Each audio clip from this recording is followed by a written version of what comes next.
Friend, मी करत आहे gas चालू आणि त्याच्यावर ठेवणार आहे कुकर। आपल्याला बनवायचा आहे खिचडी भात। इथे घेतलेले मी तुरीची डाळ आणि मुगाची डाळ आणि तांदूळ, आपली बासमती कणी, ही 3 वस्तू घेतलेले आहेत। मी धुवून थोडा वेळ भिजत ठेवते। इथे घेतलेले आहेत मी 2 टमाटे, ते मी चिरून घेते, स्वच्छ धुतलेले आहेत। इथं पाहून घ्या, मी टमाटे चिरून घेतलेले आहेत आणि 2 कढीपत्त्याच्या काड्या घेतलेल्या आहेत। इथं मी कट करून लसूण घेतलेला आहे फोडणीसाठी। आता आपला कुकर छान असा गरम झालेला आहे। मी साजूक तूप टाकून घेते, पाहून घ्या, जेवढं आपल्याला लागते तेवढं टाकून घ्यायचं। मी तुपाचीच फोडणी देणार आहे, तेल नाही टाकणार। आणि कांदा पण नाही घेतलेला आहे मी, तुम्हाला कांदा टाकू वाटला तर टाकू शकता तुम्ही। आता आपलं तूप विरघळतंय। आता आपलं तूप छान असं गरम झालेलं आहे। मी जिरं टाकून घेते, मी जिऱ्याची फोडणी दिलेली आहे आणि लसूण कट केलेलं टाकून घेते।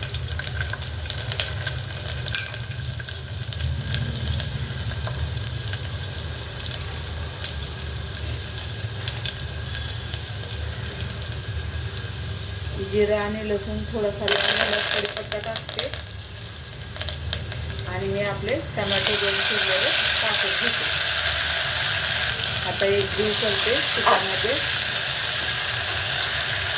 थोडंसं मीठ टाकून घेते, म्हणजे टोमॅटो छान असे विरघळतील आपले तुपामध्ये।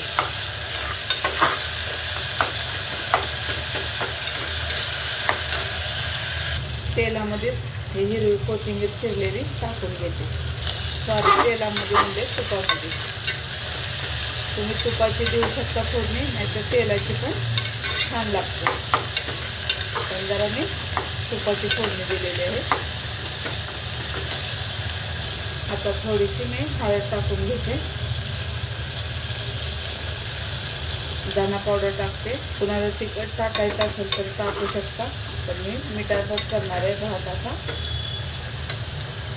मी इथं तांदूळ आणि डाळ धुवून घेतलेले ते टाकून घेते। या प्रकारे जरा तुपामध्ये शेकून घ्यायची, म्हणजे छान असा। थोडंसं मी हलवून घेते।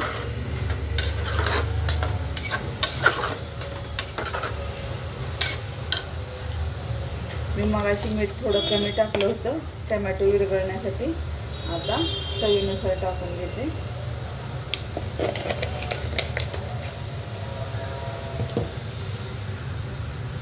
मी मिरची अशी 1 घेतलेले, ते असे मोठे मोठे आकाराचे कट केलेले ते टाकून घेतलेले।